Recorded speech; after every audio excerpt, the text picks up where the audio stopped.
Paul. I'm Devin. And together, we're Dads and Dice, two brand new dads who like to play some games during our free time. That's right, and we just got done with a game of Shipwrights of the North Sea, developed by Shim Phillips and produced by Garfield Games. Paul, let's get into it. We just finished it. It was the first playthrough, both of us. What'd you think? When we first got the game out, the first thing I noticed is 3 boards for a 2-player game, bunch of cards, and then really 3 resources and the workers. So really when I was looking at it, I was like, wow, this is a really kind of bare bones game. The actions are pretty simple. You do the 3 cards, you use the resources to pay for stuff. I thought it was honestly going to be a fairly easy game to do things. The more we played it, I quickly realized how hard it is to actually get stuff done, right? Yeah, so the game ended up being very scraping by is the best way to put it. You just never quite had enough of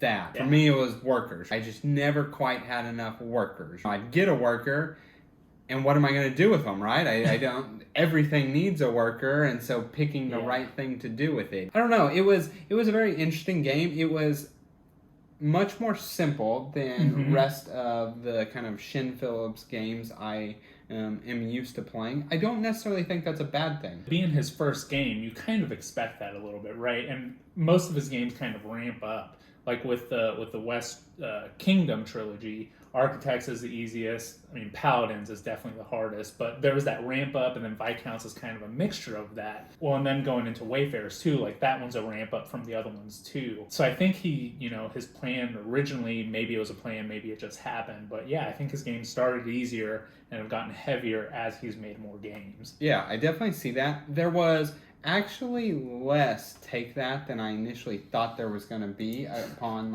I thought going into the rules that there was going to be pretty heavy on that. I will say the take that you stuck me with was pretty good, though. That kind of hurt me. The big gold one? The big gold one, because I did have a whole boat thing that I was going to complete, and I could have done it so much sooner. So I think the points were relatively low, right? Yes. It was 11-9, I think was the final score.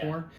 I don't know. I think you had a whole lot of actions to get very few points, right? And that was kind of a weird thing for me. Like I'm really building up to build this boat that's really only worth 2 points, you know? So I'm not sure that part was for me. I don't know. I wish there was maybe a few more other ways to score some things to kind of help beef that up. But maybe that's just a personal preference of mine. I really did kind of hurt myself with the Furge. Because I didn't build any non-military buildings. And I had one at one point, but I needed, I think, 8 or 9 gold to build it. Right. And the real hard thing about this game is if you have that card in your hand, you have to play it that round. Yes. Right?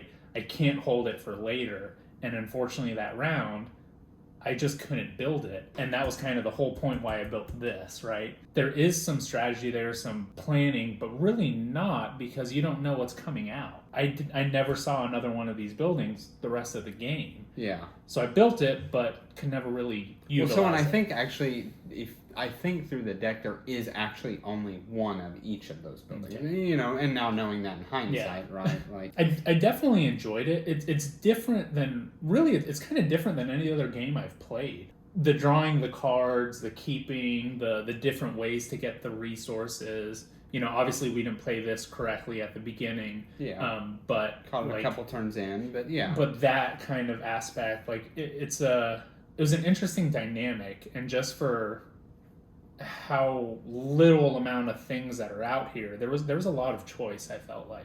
Yeah, so this Townsfolk expansion is added to, I don't know exactly how much after the game it got added, but it got added, and now it's just a part of the base. Yeah. You buy the game, you get this Townsfolk expansion, and it cleans up a couple things with, beforehand, you could have gotten stuck with a hand of 3 cards that, you could not play, and that was it. Yeah. That was your turn. There was nothing really more for you to progress, right? So this gives a way of, using your workers, or you get stuck with, you've now played 4 different craftsmen, and you can't build any of your boats. So it helped kind of clean up those edges, and I thought it did a good job of it without this really being the game, right? It Yes. still left this was the game, and this was just like a small piece that helped you get through it. So yeah, I agree. I mean, honestly, I think it was a good game. I don't think it's gonna be one that is the main game. It's pretty light. You can get a lot of beginners into it, a lot of people that aren't heavy gamers into it, because it's really not that complicated. I think it's a good kind of starting, get the night going, and just play a game, and one that's not a Splendor or something, real basic. So yeah, I totally agree with that, right? Not the capstone game of the night, Mm-hmm. but I think you play this with people that have played before. You knock this out 30, 45 minutes, Mm-hmm. right? Once you know what you're doing, right? Yeah. It's real quick, drawing the cards, cycling Mm-hmm. around. I know I'm going to play these. We go on to the next day. Set up, play, tear down, 45 minutes tops, Yeah. right? And then you're on to the next game of the session or the day. I agree. Overall, I think it's a good game. It's a fun game. I would definitely play it again. For sure, for sure. Thank you guys so much for checking this out. We do appreciate it. If you like this video, give us that like. It helps us, and we want to make content for you guys. Subscribe so you can see that content. And then, as always, comment, tell us anything you want. We read them, we listen, we appreciate it. That's all we have for you. Thanks. So I'm going to cut for 1 second and find what that's called. I think it's Townsfolk expansion, yeah. Yeah, so this Townsfolk expansion...